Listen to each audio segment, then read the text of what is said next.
श्रीमद् भगवद गीता। जो खोया है वो उसका गम नहीं, जो खोया उसका गम नहीं, जो पाया है वो किसी से कम नहीं। जो खोया है उसका गम नहीं, जो पाया है वो किसी से कम नहीं। जो नहीं मिला वो एक ख्वाब है, जो नहीं मिला वो एक ख्वाब है, पर जो मिला है वो लाजवाब है। श्रीमद् भगवद गीता। श्रीमद् भगवद गीता में भक्ति योग का विशेष महत्व है और विद्यार्थी के जीवन में भी भक्ति योग का विशेष महत्व है। श्री कृष्ण कहते हैं कर्मण्येवाधिकारस्ते मा फलेषु कदाचन, अर्थात कर्म करने का अधिकार आपका है पर इसकी चिंता करने का अधिकार आपका नहीं। यदि अगर आपका कर्म सच्चा है तो आपको फल अवश्य मिलेगा। यदि कोई आपसे कहे कि आपको आपके कर्म का फल अवश्य मिलेगा तो यकीन मानिए ये आपको वरदान लगना चाहिए, ना कि श्राप। इसलिए कहते हैं ना कि बोया पेड़ बबूल का तो आम कहाँ से खाओगे। और शायद इसीलिए श्री अर्जुन के सामने कौरवों की सेना भी पांडवों को हरा न सकी। जीवन में कुछ भी कीजिए, बस एक बात याद रखिए कि यदि सत्य का साथ है तो ईश्वर का साथ है।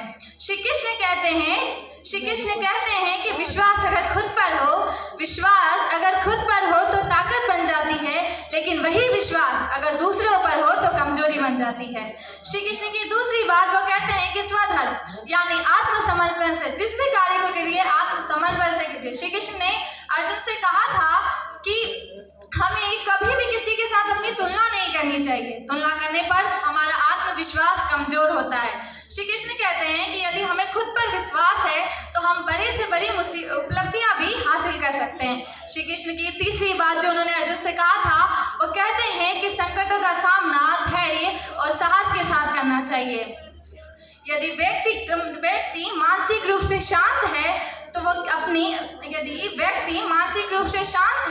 तो मुश्किलों में भी वो अपनी परिस्थिति को नियंत्रित कर सकता है। श्री कृष्ण कहते हैं कि चावल में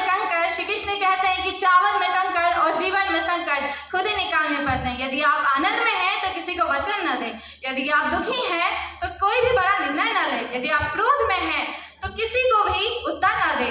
श्री कृष्ण की चौथी बात जो हर विद्यार्थी के लिए आवश्यक है, आध्यात्मिक अभ्यास, योग और ध्यान। श्री कृष्ण ने गीता में विभिन्न प्रकार का योगों का वर्णन किया है, ज्ञान योग, कर्म योग और भक्ति योग। श्री कृष्ण कहते हैं कि मान लिया तो हार है और ठान लिया तो जीत है। एक सफल व्यक्ति के बीच और एक असफल व्यक्ति के बीच सिर्फ उसकी इच्छा शक्ति का अंतर होता है। मान लिया तो हार और ठान लिया तो जीत। श्री कृष्ण की पांचवी बार श्री कृष्ण ने अर्जुन से कहा था कि तुम्हारे भीतर एक दिव्य आत्मा है जो अनश्वर और अमर है। श्री कृष्ण कहते हैं कि परेशानी की बात ये नहीं है कि कोई हमें समझता नहीं है, परेशानी की बात तो ये है कि हम खुद को समझ नहीं पाते हैं। यदि हम खुद को समझें और अपनी योग्यता को परखें, निखारें तो हम सफलता जरूर प्राप्त करेंगे। श्री कृष्ण की छठी बार श्री कृष्ण ने गीता में कहा है कि विवेक और निर्णय से अपना कार्य करें। श्री कृष्ण कहते हैं कि यदि व्यक्ति अपने विवेक से निर्णय लेता है और सही निर्णय लेता है और सही मार्ग पर चलता है तो उसे अपने आत्मविश्वास में वृद्धि होती है। श्री कृष्ण कहते हैं कि अर्जुन ने नारायणी सेना का त्याग कर श्री कृष्ण को चुना था। श्री अर्जुन ने नारायणी सेना का त्याग कर श्री कृष्ण को